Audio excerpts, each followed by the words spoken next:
Welcome back to this video. In today's YouTube video settings, I'm going to show you on how to simply set your video to auto translate to other languages for more views on YouTube.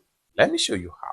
Very first thing you want to do is to go ahead and make sure you have this app on your phone, YouTube Studio app. If you are using Android phone, just go ahead and go to your Play Store.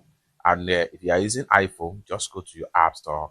The next thing you want to do is to click on search on your Android phone and then go ahead and type in YouTube Studio.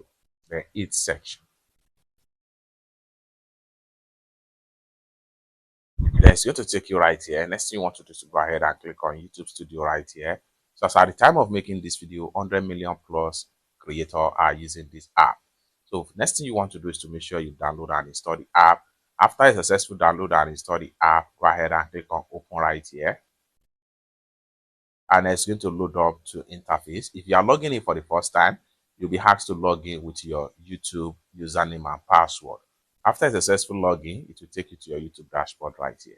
Okay, next thing you want to do is to go ahead and click on the profile icon from the top right here. Click on this profile icon. And the next thing you want to do is to go ahead and click on settings. Settings, just like so. Next thing you want to do is to go ahead and then simply click on automatic dubbing. Go ahead and click on automatic dubbing. And the next thing you want to do is to go ahead and switch to auto publish, which is recommended. Translation are immediately available to your viewers. So go ahead and select this. And then with that, make sure you turn on this particular button right here. And you are done. It's that simple. Go ahead and click on here to close this tab. For more useful tutorial, tips and tricks about YouTube best settings like this, consider to subscribe. Thank you so much for watching, and I hope to see you in my next video.